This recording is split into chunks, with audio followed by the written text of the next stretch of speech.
Damos início hoje a uma série de mensagens, série do mês de junho, intitulada Deus Fala.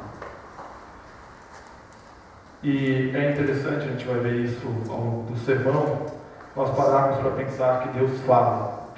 E a razão de ser dessa série, ela tem um motivo.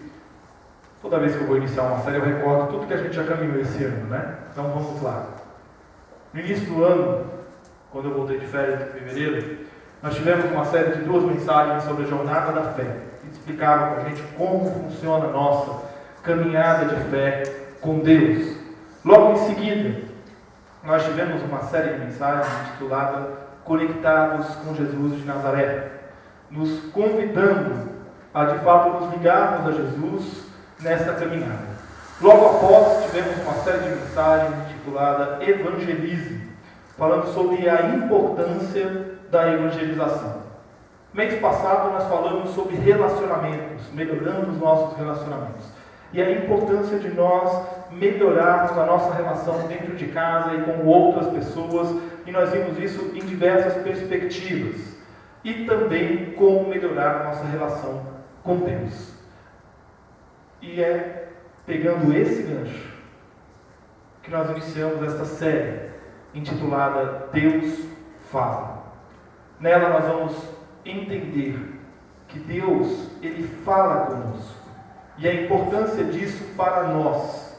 E na mensagem de hoje, nós vamos tomar essa consciência de que Ele fala. E para isso eu quero convidar você a abrir a sua Bíblia. A leitura é uma leitura longa, Isaías capítulo 41. Eu vou fazer esta leitura da nova versão transformadora. Você pode acompanhar na sua Bíblia enquanto eu leio Isaías capítulo 41. Livro do profeta Isaías capítulo 41. Ouçam em silêncio diante de mim, povos do outro lado do mar. Preparem seus argumentos mais convincentes. Venham agora e falem. O tribunal está pronto para ouvir seu caso. Quem instigou esse rei que vem do leste e o chamou para o justo serviço de Deus? Quem lhe dá vitória sobre muitas nações e permite que ele pisoteie seus reis? Com sua espada reduz exércitos a pó, com seu arco dispersa-os como palha ao vento. Ele os persegue e segue adiante em segurança, mesmo que caminhe em território desconhecido. Quem realizou feitos tão poderosos e chamou cada nova geração desde os princípios dos tempos? Eu, o Senhor, o primeiro e o último, somente eu.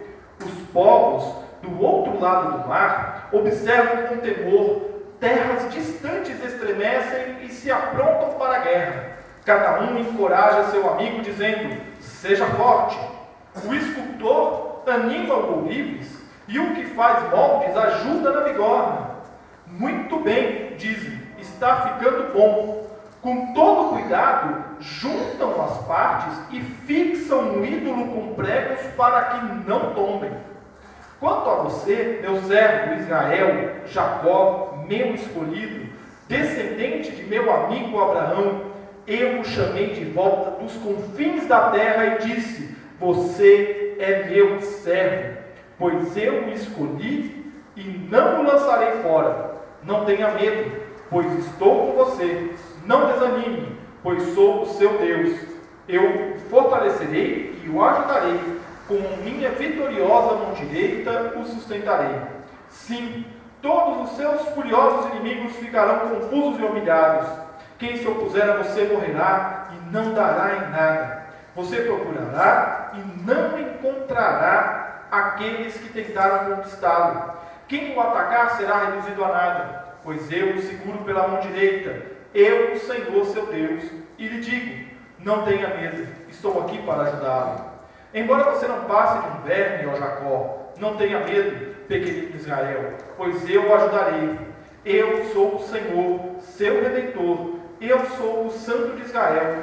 Você será um novo instrumento de debulhar, com muitos dentes afiados, despedaçará seus inimigos e transformará os montes em palha. Você os lançará para o alto, e o vento os levará embora, um redemoinho os espalhará. Então você se alegrará no Senhor e se gloriará no Santo de Israel. Quando os pobres e necessitados procurarem água e não a encontrarem, e tiverem a língua ressequida de sede, eu, o Senhor, os ouvirei. Eu, o Deus de Israel, jamais os abandonarei. Abrirei rios para eles nos planaltos, lhes darei fontes de água nos vales. Encherei o deserto de açudes e a terra seca de mananciais. Plantarei árvores no deserto, cedro, acácia, murta, oliveira, cipreste, ábeto e pinheiro. Assim, todos que virem esse milagre entenderão o que ele significa. O Senhor fez isso, o Santo de Israel o criou. Apresentem a causa de seus ídolos, diz o Senhor. Que eles mostrem o que são capazes de fazer, diz o Rei de Israel. Que nos digam o que aconteceu há muito tempo, para que analisemos as provas. Ou digam o que o futuro reserva, para que saibamos o que acontecerá. Sim, anunciem o que acontecerá nos dias do porvir. Então saberemos que são deuses de fato. Façam alguma coisa, boa ou má. Façam algo que cause espanto e nos encha de medo. Mas não, vocês são menos que nada e nada podem fazer. Os que escolhem vocês contaminam a si mesmos. Eu, porém, levantei um líder que virá do norte. Desde o leste ele invocará meu nome. Eu lhe darei vitória sobre os líderes dos povos. Ele os pisará como o oleiro pisa o barro. Quem lhes falou desde o começo que isto aconteceria? Quem previu estas coisas e os fez admitir que tinha razão? Ninguém disse coisa alguma, nenhuma palavra. Eu fui o primeiro a dizer a Sião: veja, o socorro está a caminho. Enviarei a Jerusalém um mensageiro com boas notícias. Nenhum de seus ídolos lhes disse isso. Nenhum deles respondeu quando perguntei. São objetos tolos e sem valor. Todos os seus ídolos são vazios como o vento.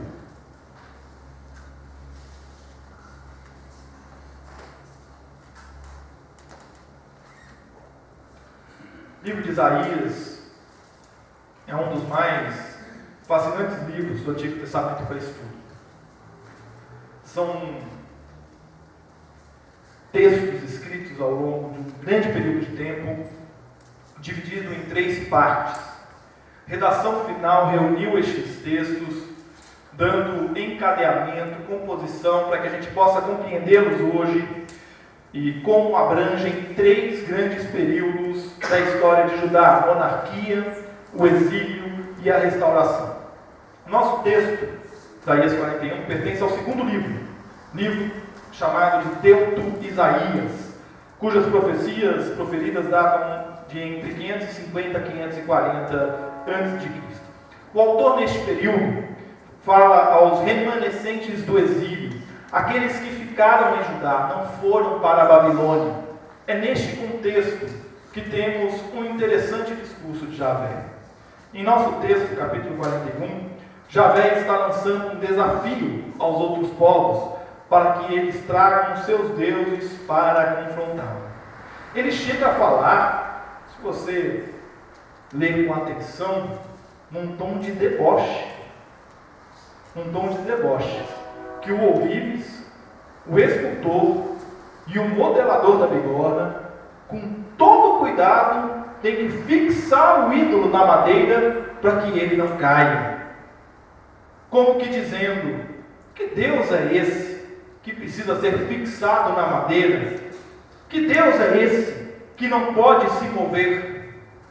Em seguida, Javé faz outro desafio, incitando os outros deuses a falar do passado, a dizer tudo o que foi feito e a falar do futuro, daquilo que viria, para que eles pudessem mostrar que de fato eles são deuses. A partir daí, então, Javé passa a dizer como cuidará e como ele restaurará seu povo, e sua palavra é palavra de vida. E a gente vê isso nas figuras utilizadas no texto. Tem seca, eu vou abrir um rio. Não tem vegetação, eu vou plantar, eu vou cuidar. Os que estão com a boca ressequida vão ter onde ser saciados. Os que não têm alimento terão alimento. A sua palavra é palavra de vida e de restauração. Quando nós pensamos nessa série de mensagens, nós tínhamos em mente o fato de que, muito provavelmente, a imensa maioria de vocês aqui sabe que Deus fala. Pelo menos é o que penso. Porque se você é um cristão de fato, você saberá que Ele fala. Porque você conversa com Ele. Eu espero que você converse com Deus. Você ora, você tenha uma vida de oração, de leitura da palavra. Você conversa com Ele. No entanto, muitos de nós, tomados muitas vezes pela sistematização de nossa relação com Deus, muitos de nós podem ser levados a crer que Deus está mudo. E o desafio desta série é mostrar a você que Ele fala, e isto faz toda a diferença em nossas vidas. Assim, hoje vamos conversar sobre o fato de Deus falar. Vamos ver que antes da fala há o silêncio, que não há outro Deus que fale, e que a sua palavra é palavra de vida. Não existiria som se não houvesse o silêncio. Tudo que cala, fala mais alto ao coração. Eu recorro aos 2 versos de Lulu Santos para falar de um momento que antecede Gênesis 1. Um momento que antecede a palavra. O silêncio. Não há som sem silêncio. Não há palavra sem autor da palavra. Sem aquele que torna, pela palavra, a vida possível. Nós precisamos compreender que Deus é antes de sermos. Antes de tudo que pensemos que exista ou tenha existido, Deus é. Tal conceito pode até ser natural para nós, mas nem sempre foi. Houve um tempo em que não ouvíamos a voz de Deus, mas isso não significa que Ele não falasse. O silêncio de Deus em nossas vidas não significou e nem significa sua ausência. Ele é, independente de nós ouvirmos sua voz. Mas o fato é que temos acesso à sua palavra. E temos acesso ao som da sua palavra. Ela está disponível há tempos em nossas mãos de maneira direta. Pelos meios de graça, nós temos acesso à palavra. Quais são os meios de graça? Na oração, no celebrar do batismo, no celebrar da ceia, na leitura da palavra. Em todos estes momentos, nós temos acesso à palavra de Deus. É por estes meios que Ele nos fala. E é por isso que eu incentivo você a desenvolver 2 áreas de sua vida de fé. A primeira, a comunhão com o corpo de Cristo, e a segunda, a sua vida devocional. Porque desenvolvendo a comunhão com o corpo de Cristo, você ouvirá a voz de Deus por meio da celebração do batismo daqueles a quem se achegaram ao convívio do corpo de Cristo e por meio da celebração da ceia do Senhor, que nós teremos daqui a pouco. O testemunho de fé dos irmãos nos ajudarão a compreender como Deus fala de maneiras diferentes com cada pessoa. Desenvolvendo a sua vida devocional, você aprenderá a importância do silêncio na oração, para permitir que Deus fale ao seu coração. Aliás, você aprenderá uma das coisas mais difíceis dos nossos dias, na hora da oração, que é silenciar a mente e o coração, para que Deus fale ao nosso coração.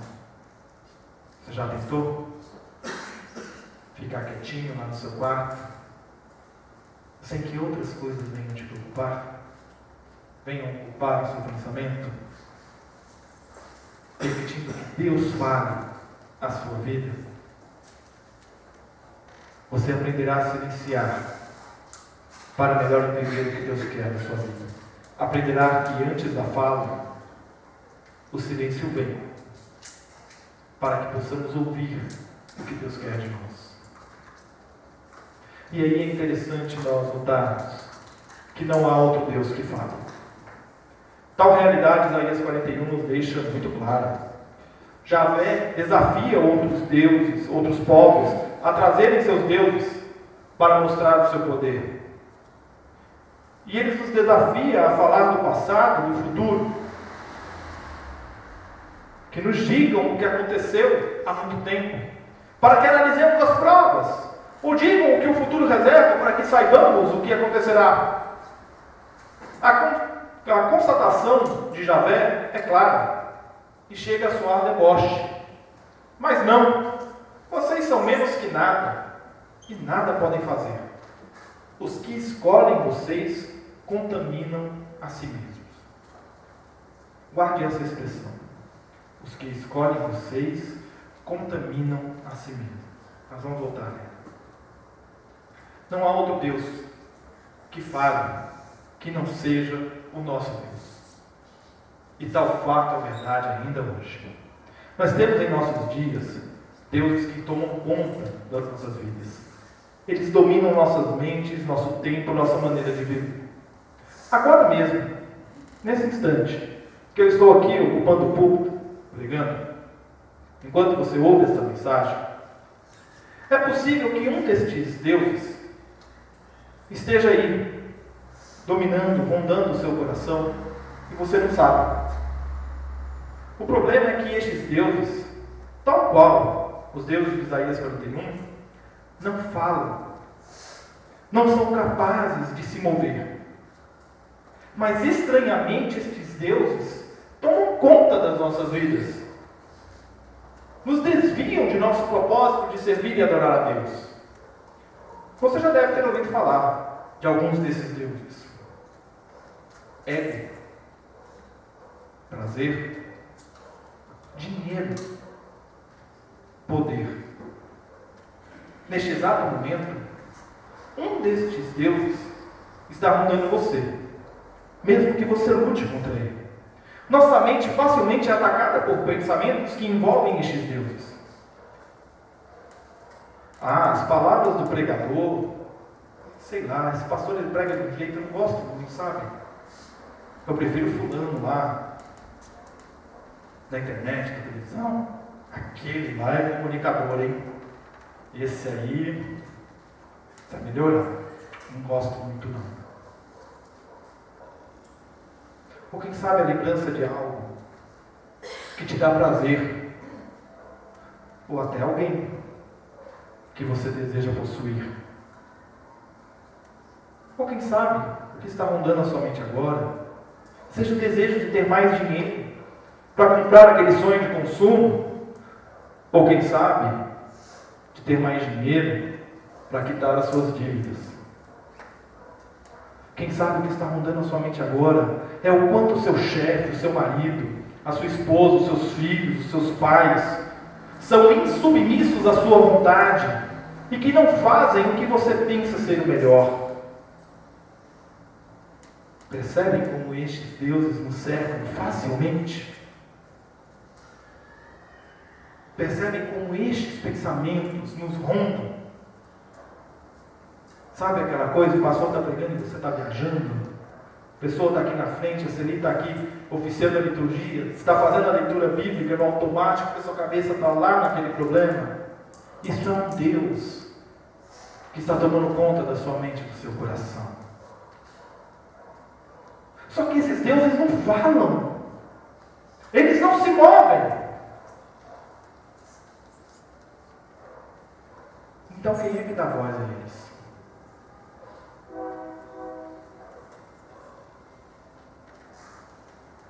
Você e eu. Nós damos vozes a estes deuses. E a grande questão é nós mantermos o foco.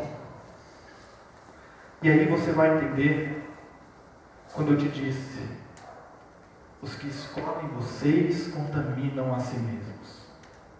Compreendem agora? Quem escolhe o ego, o prazer, o dinheiro, o poder, ou tantas outras coisas que dominam os nossos pensamentos, quem dá preferência a eles, no lugar de dar preferência a Deus, se contamina. Se contamina. Se contamina. A grande questão é como eu devo manter o meu foco em Deus e como eu devo permanecer fiel com tantos deuses ao meu redor. A resposta está lá no texto que nós lemos. Eu sou o Senhor, o seu Redentor. Eu sou o Santo de Israel. Eu sou. Percebe? Ele é a resposta.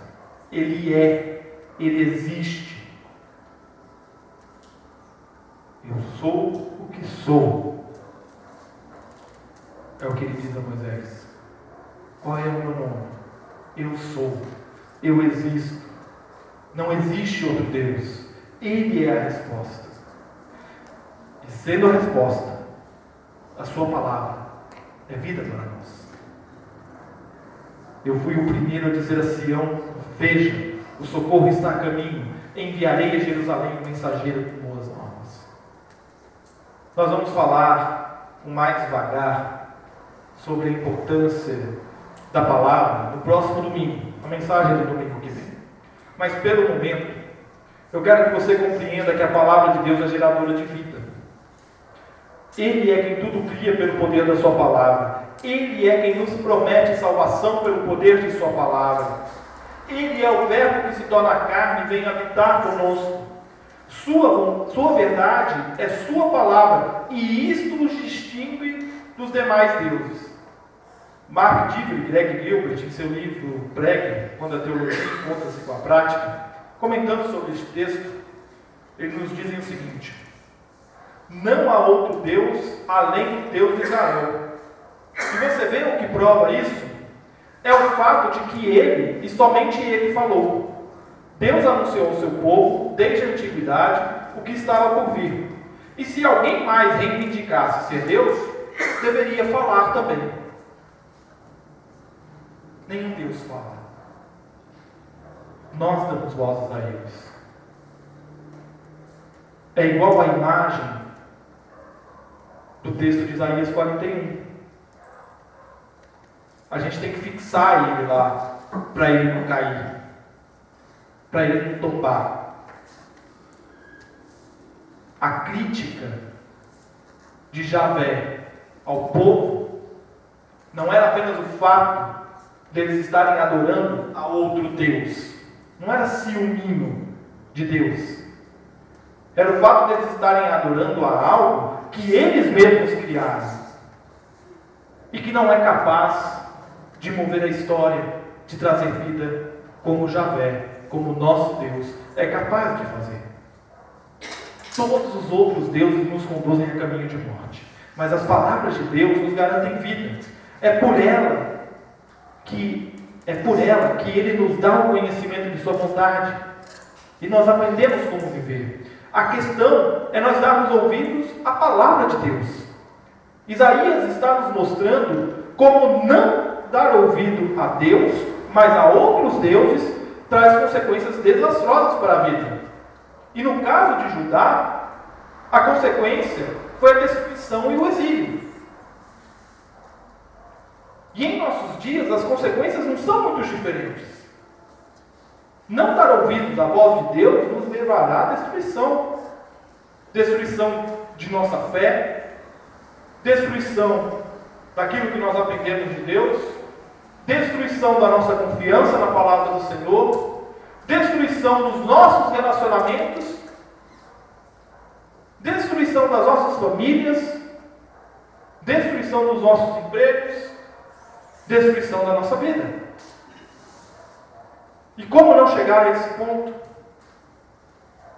Dando ouvidos à voz de Deus, o único e verdadeiro Deus. Porque quando Ele fala, é justiça e a vida que sai da sua boca, não é morte. Quando Ele fala, é vida, não é morte. Concluindo, Deus fala.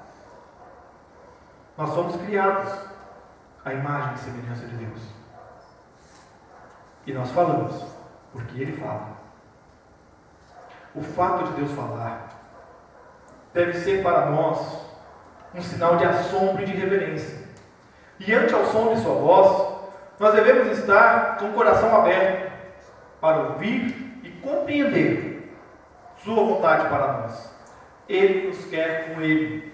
Ele nos chama pelo nosso nome. Ele conversa conosco.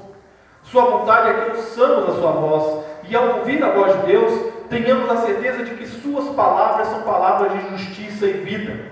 Palavras que são ditas para restaurar a ordem da criação. Sabendo que Deus fala e que Ele é o único Deus que fala, nós podemos ter a certeza que não nos deixa sem ouvir sua voz. Sua boca não está muda, seu ouvido não está fechado e o seu braço não está encolhido. A voz de Deus se faz ouvir pelos meios de graça: oração, batismo, ceia do Senhor, leitura da palavra. Não espere por profecias mirabolantes. Não espere por palavras malucas. Talvez a gente possa até recorrer a uma frase bastante conhecida de Martinho Lutero, que diz que qualquer ensinamento que não se enquadre nas Escrituras deve ser rejeitado, mesmo que este ensinamento faça chover milagres. Todos os dias. As Escrituras nos dão parâmetro de tudo o que Deus tem a nos ensinar e a nos revelar. A nossa confissão de fé de Westminster, estabelece o padrão pelo qual a autoridade das Escrituras se encontra diante de nós para nos orientar quanto à vontade de Deus. Diz lá no capítulo 1, item 4. A autoridade da Escritura Sagrada, razão pela qual deve ser crida e obedecida, não depende do testemunho de qualquer homem ou igreja, mas depende somente de Deus. A mesma verdade, que é o seu autor, tem, portanto, de ser recebida, porque é a palavra de Deus. É sobre esta autoridade e como ela se traduz em liberdade de vida, para mim e para você, que nós vamos falar na semana que vem. Mas hoje, saia daqui com uma certeza: só há um Deus que fala, e só há uma maneira de se ouvir a sua voz: é fazendo silêncio, é silenciando, calando a boca dos falsos deuses. Que Deus assim nos abençoe.